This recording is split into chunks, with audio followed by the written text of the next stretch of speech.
Hey guys, it's Rodney from Demystify Worship Band, and here are the promised video tutorials for all your might. Basically, I'm going to be breaking these up into sections, just for time constraints. YouTube only allows for like roughly around 10 minutes or so with video, but I figured I'd start an introduction that's kind of going off the cuff. So if you hear me say a lot, then it's just me formulating my thoughts. So. Basically, start with an introduction, the song, kind of like what the gear I used and how I recorded the parts and things like that. So I'm going to start off with the guitars I use. The one I use normally live nowadays, I got it this past Christmas. I got it as a Christmas present. Actually, I got Christmas money and I bought it with Christmas money.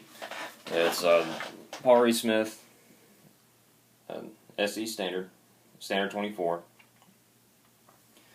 It's 24 because it's 24 frets. It's usually going to indicate when there's a fret marker on the 24th fret. That's fret marker on the last fret. It's usually an indication of the 24th fret.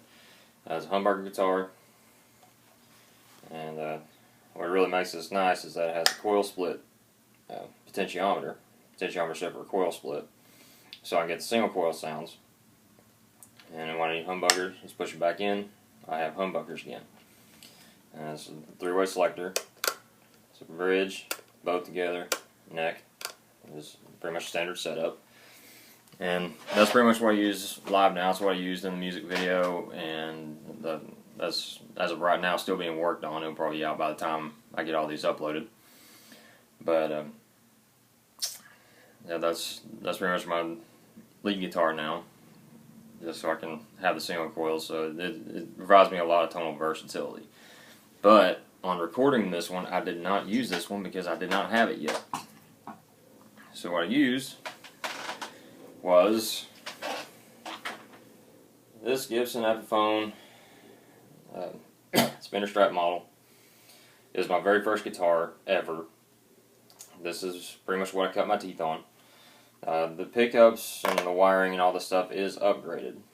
It has basically the Lincoln Brewster setup. It has DiMarzio Virtual Vintage Area 61 in the bridge, Area 58 in the middle and neck. I got the wiring from StuMac.com, Stuart McDonald, 5-way selector, and this is what I use for the single coils on the All Your Might single. Obviously, this one's pretty much going to be retired unless I need it for something else for some reason.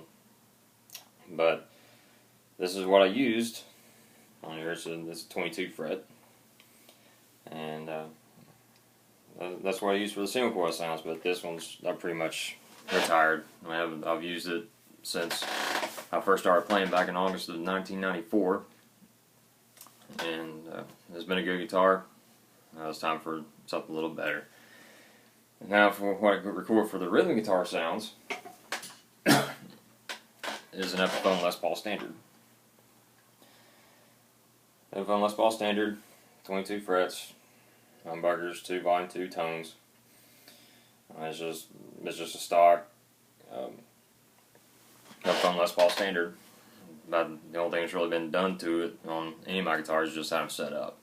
And that's one thing I would definitely recommend for any guitars out there. Any guitar you get it set up, because you want this thing to be a joy to play. You don't want to fight the thing the whole time. So get it set up the way you like it, and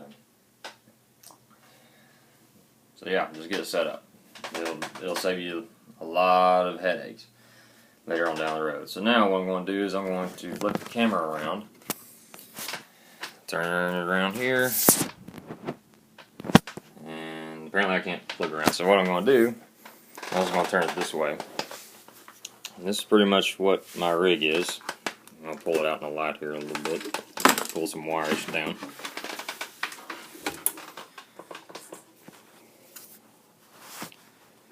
And this is my rig.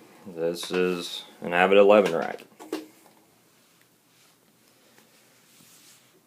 Pardon me for the shoddy camera work, but kind of having to make do with what I have. So that's what it has, and this also turns out to be my interface. So what I have is 4-inch input, has phantom power available. I'm going to turn up the gain, and this is pretty much what I use even live.